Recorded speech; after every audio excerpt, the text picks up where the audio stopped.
Caríssimos irmãos e irmãs, estamos celebrando o 4º domingo da Páscoa, e este é sempre o domingo do Bom Pastor, porque independentemente de ser ano A, ano B ou ano C, vocês sabem que o ano litúrgico, ele é dividido em 3 partes, ano A, ano B e ano C. Independentemente do ano, nós sempre ouvimos a proclamação do Evangelho, do capítulo 10º do Evangelho de São João. No ano A, os 10 primeiros capítulos, no ano A, os 10 primeiros versículos do capítulo 10º, no ano B, outros versículos, e no ano C, outros versículos mais, mas sempre o capítulo 10º de São João, que fala a respeito de Jesus como o bom pastor. O termo grego que lá está presente é kalos. Kalos é muito mais do que bom. Kalos é belo, o belo pastor. Kalos é verdadeiro, ele é o verdadeiro pastor. Por isso que ele é o bom pastor. E a liturgia de hoje nos daria a ocasião de tomar vários pontos de reflexão.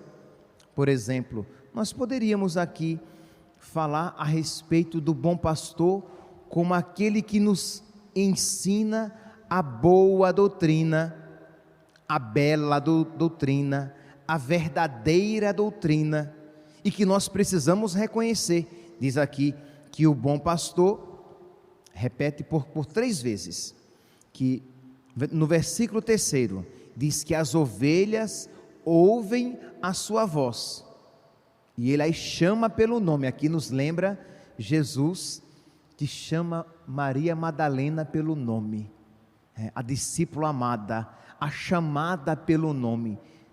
Imagine, nosso Senhor nos conhece a todos um por um, e a todos um por um Ele chama pelo nome.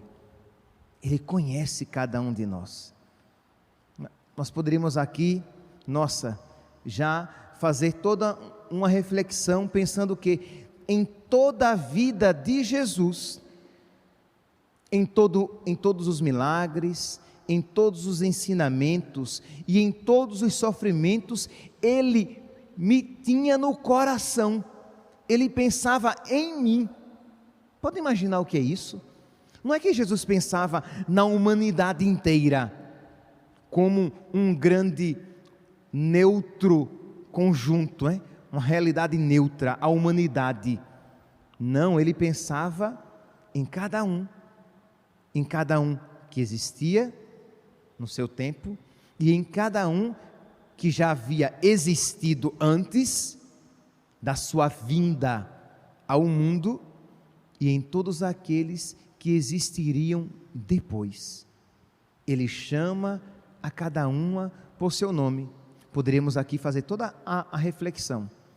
Poderíamos também fazer a reflexão, como eu falei anteriormente, das ovelhas que ouvem a voz do seu pastor e seguem. Não seguem outras vozes, não seguem outros ensinamentos, mas conhecem a voz do seu pastor e lhes são obedientes. Conhecem a voz de Cristo, o ensinamento de Cristo, os mandamentos de Cristo, e o seguem, enquanto o mundo diz: deixe de ser bobo, deixe de ser boba, aproveite esta vida, ela é única. Jesus diz: seja sábio e escolha a vida que não passa.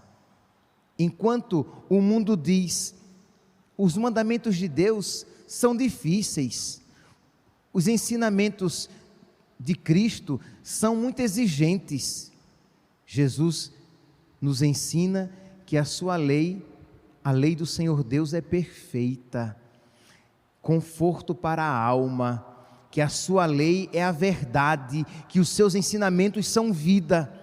Então nós precisamos fechar os nossos ouvidos para o mundo e as suas seduções, Precisamos fechar os nossos ouvidos para a carne e as suas ilusões e abrir o nosso coração e os nossos ouvidos para Cristo, para que sempre ouçamos a sua voz e o reconheçamos como verdadeiro, como bom, como belo.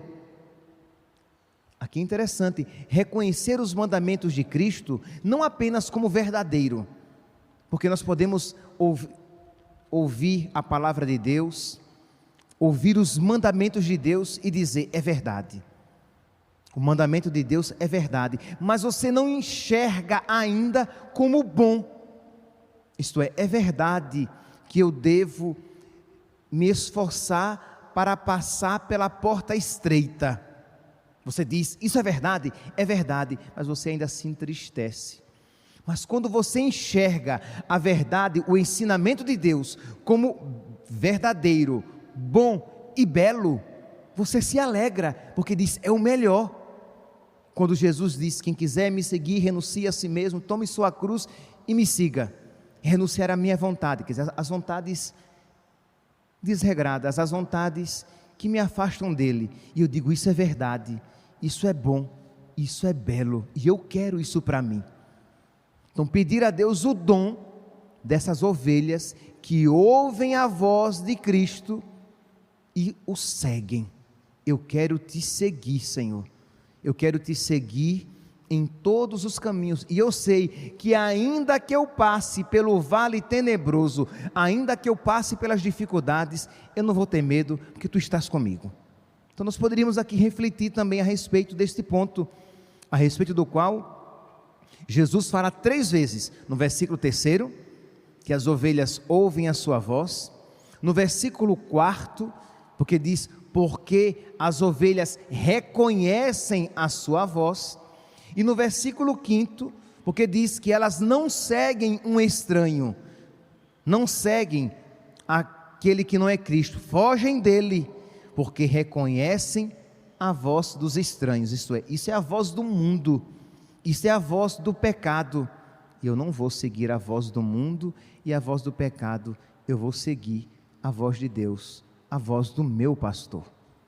Então aqui, meus santos, embora não seja este ponto a respeito do qual nós iremos nos aprofundar na homilia, mas nós podemos nos aprofundar em casa, na nossa oração pessoal, nós podemos nos aprofundar quando estivermos no momento de recolhimento e pedir a Jesus a graça das verdadeiras ovelhas dele. Senhor, que eu ouça a tua voz, que eu feche os meus ouvidos à voz dos estranhos, que eu me esforce para seguir a tua vontade e sempre a reconheça como verdadeira, boa e bela. Pois bem, mas também nós podemos olhar para este evangelho e tomar um outro caminho de interpretação, e é sobre esse que eu gostaria de me deter um pouquinho mais. Já me detive sobre esses pontos, mas agora um pouquinho mais sobre a característica do bom pastor. Por que é que Jesus é o verdadeiro pastor? Por que é que Jesus é o bom pastor? Por que é que Jesus é o belo pastor? E aqui, neste ponto, isso se aplica a Jesus, isso se aplica aos sacerdotes que são ordenados pastores, aos padres e aos bispos. Então hoje é dia também de rezarmos pelos nossos pastores, pedindo a Deus a graça de eles serem pastores no pastor que é Cristo, mas isso também se aplica a todos vocês que ouvem essa homilia, a você que é pai, a você que é mãe, seja pai ou mãe biológicos, seja pai ou mãe no sentido de paternidade, maternidade, que se você tem pessoas sob a sua responsabilidade, você é pai, você é mãe. Se você de alguma maneira é exemplo para outras pessoas, você tem paternidade, você tem maternidade.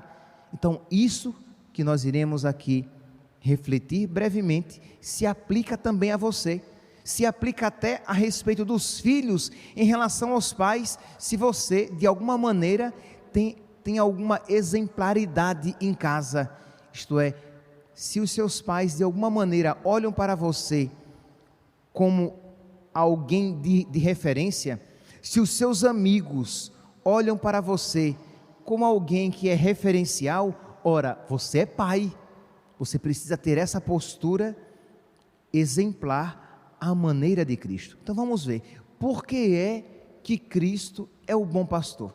Se você saindo de casa hoje, né?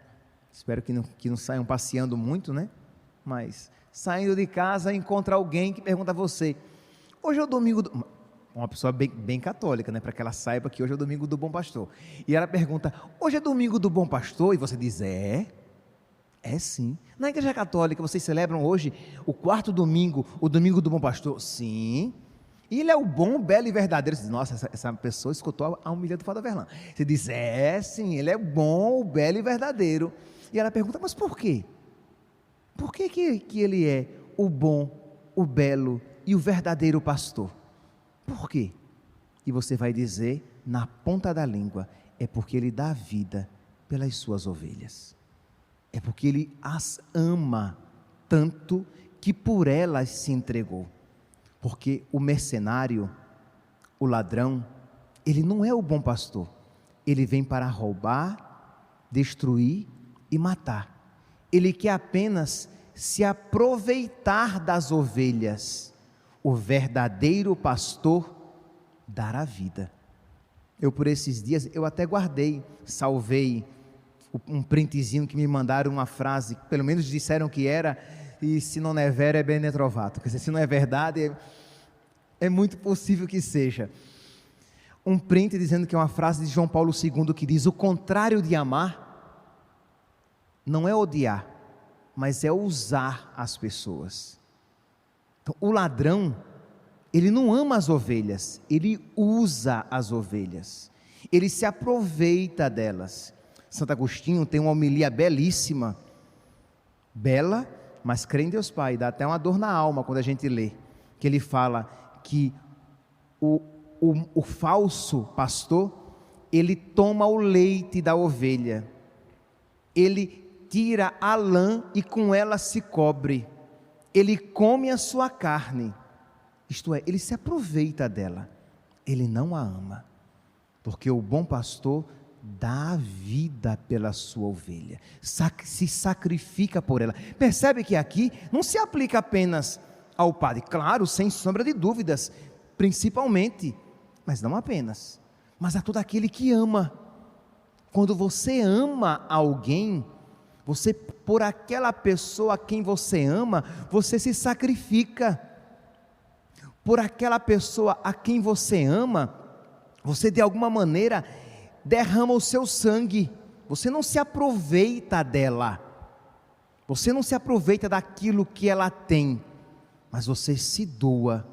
Ora, aqui nós podemos pensar nos pais que amam seus filhos e que por eles se sacrificam.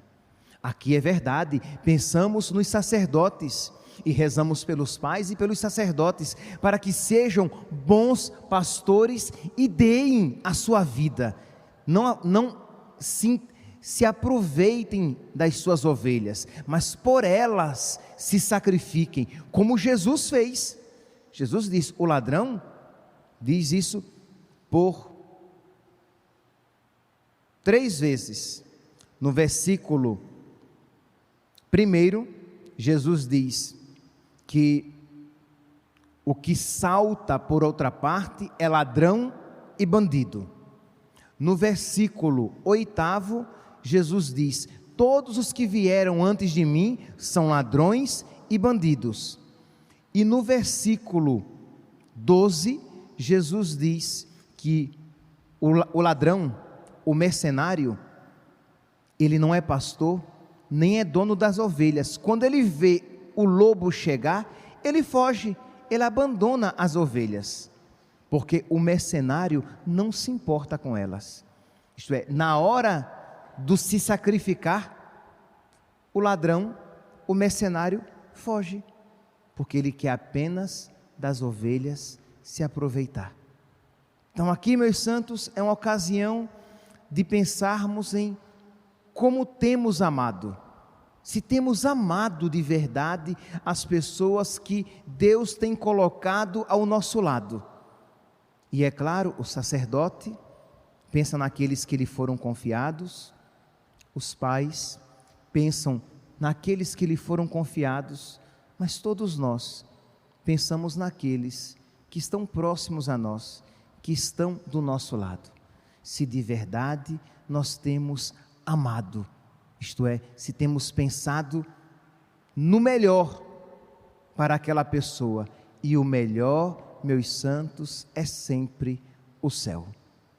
No versículo 10 do Evangelho de hoje, Jesus diz, e nós ouvimos isso tantas vezes, mas muitas vezes nós não compreendemos a profundidade dessa palavra. Jesus diz o quê? Final do Evangelho de hoje: eu vim para que tenham vida e a tenham em abundância.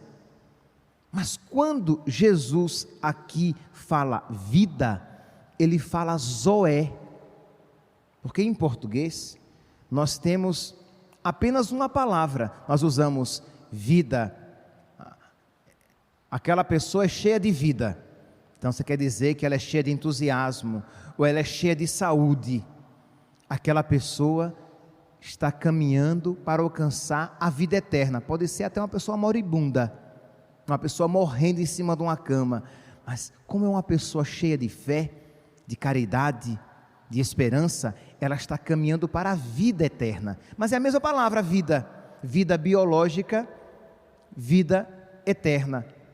Em grego, não, para a vida biológica, nós temos a palavra bios. Para a vida de Deus, nós temos zoé. Quando Jesus diz aqui, eu vim para que todos tenham vida e a tenham em abundância, ele está dizendo, eu vim para que todos tenham zoé e a tenham em abundância. Então Jesus vem para nos dar a vida eterna, Jesus vem para nos dar a vida de Deus, e nós precisamos então, nós que cremos que a verdadeira vida é essa, nós precisamos então nos empenhar para ser caminho de vida de Deus uns para os outros.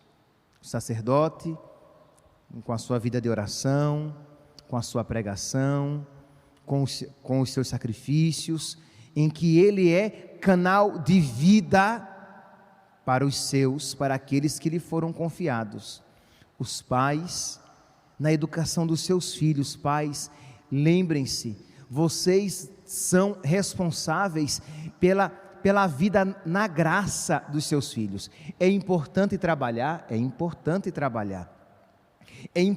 dar o sustento aos seus filhos para este mundo, é importante dar o sustento aos seus filhos para este mundo, mas é muito mais importante e primordial dar o alimento para a vida eterna, o alimento que vocês dão com as suas orações, com os seus ensinamentos e com o seu testemunho, então de preparar os meus filhos para a vida eterna, repito, com a oração de intercessão, com aquilo que você oferece de oração pelos seus filhos, de você todos os dias rezar pelos seus filhos, por aquilo que vocês se sacrificam por eles e oferecem por eles, as penitências que vocês oferecem. Padre, mas o meu filho, ele tem apenas 1 ano, mas você desde já vai guardando um patrimônio espiritual, você vai se sacrificando e oferecendo por ele.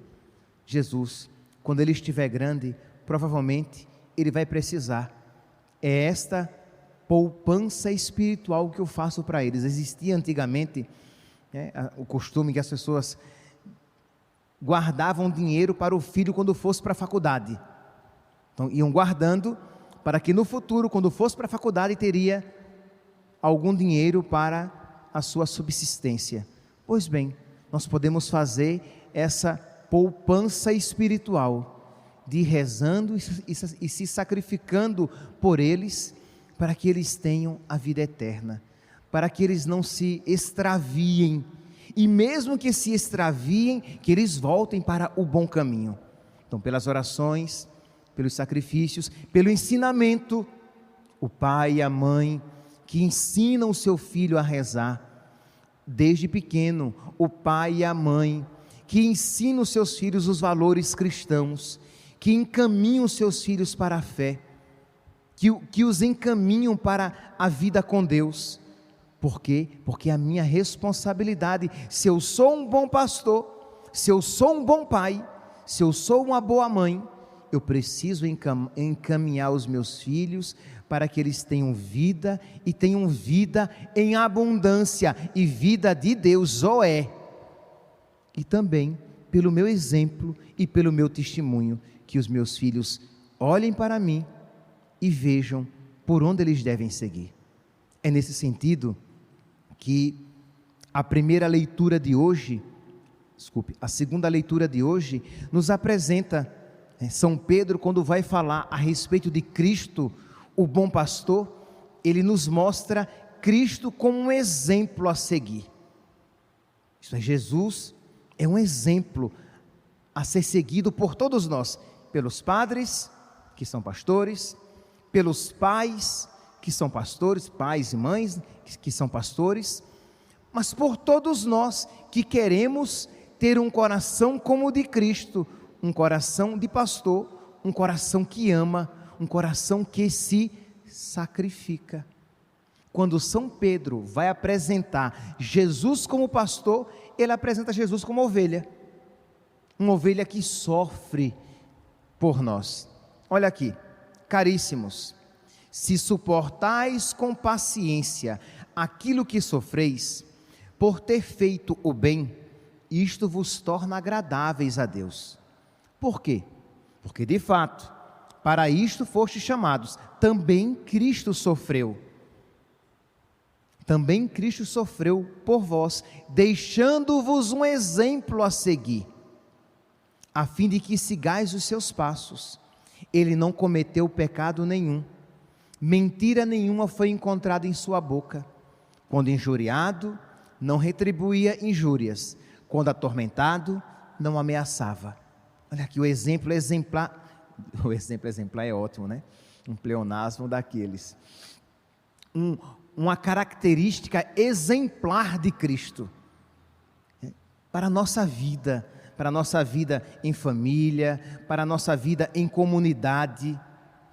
Quando injuriado, não retribuía. Quando atormentado, não ameaçava.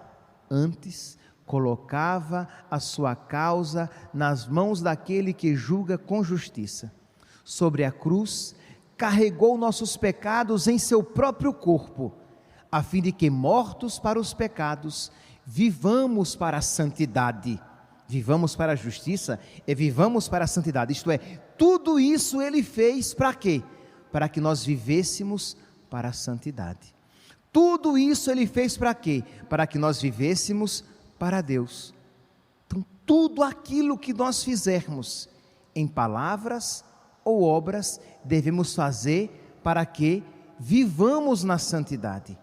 Tudo aquilo que o sacerdote faz, as suas pregações, as suas orações, os seus sacrifícios, a administração da igreja, tudo aquilo que ele faz para que nós vivamos na santidade. O pai e a mãe, tudo aquilo que ele faz, o que ele trabalha para a subsistência, para a manutenção da casa, tudo aquilo que ele faz, mas o que ele fala, o que ele ensina, o que ele repreende, o que ele castiga, o que ele abraça, o que ele ama, o que ele afaga, tudo aquilo que ele faz para a salvação dos seus filhos. E é claro que consequentemente será para a sua salvação, porque ele estará cumprindo bem a missão para a qual ele foi chamado: ser pai, pastor, ser mãe, pastora. E nós também, no nosso dia a dia, no nosso trabalho, nos nossos relacionamentos, no nosso namoro, na nossa amizade, tudo aquilo que nós fizermos, nós devemos fazer para quê? Versículo 24, para que vivamos na justiça. Então, assim como foi Jesus, que fez tudo para que vivamos na justiça, na santidade, tudo aquilo que fizermos, devemos fazer para que vivamos na santidade. É por isso que Santo Agostinho, quando diz, se você amar, você pode fazer tudo o que você quiser. Ame e faça tudo o que você quiser. Mas é nesse contexto aqui de quem ama, de quem se sacrifica, de quem se une a Cristo. Ora, se eu amo, então tudo o mais será lícito, mas se eu amo de verdade. Andáveis como ovelhas desgarradas, mas agora voltastes para o pastor e guarda das vossas almas. Então Jesus, que sofre como ovelha para o sacrifício, ele sim é o pastor e guarda das nossas almas. Meus irmãos, estamos hoje celebrando o domingo do bom pastor, do belo pastor, do verdadeiro pastor. Por um lado, nós dobramos os nossos joelhos, dobramos os nossos corações e agradecemos ao Senhor por Ele ser bom, belo e verdadeiro. Tão bom, tão belo e tão verdadeiro. Por Ele ter se sacrificado por nós, por Ele nos conhecer pelo nome e nos chamar a cada um de nós pelo nome. Mas também pedimos a Ele que nos conceda ouvidos atentos, para que os nossos ouvidos estejam atentos à voz dEle e somente à voz dEle. Que assim como Maria Madalena, quando foi chamada pelo nome, ela imediatamente reconheceu o seu Senhor, que nós também o reconheçamos todas as vezes que Ele nos chamar no coração, todas as vezes que nós ouvirmos a sua palavra, porque quando a palavra é proclamada, é a voz de Cristo que ressoa. Quando nós ouvirmos a sua palavra, que nós reconheçamos a sua voz, e que nós reconheçamos que a sua voz, que a sua vontade, que a sua lei é boa, é bela, é verdadeira.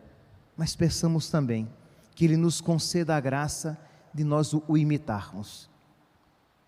Que nós, todas as vezes que nós comungarmos, que peçamos a Jesus esta graça: Senhor, eu quero ter um coração semelhante ao Teu, eu quero, Senhor, fazer tudo na minha vida para que aqueles que me foram confiados e estão comigo possam viver na justiça, possam viver na santidade.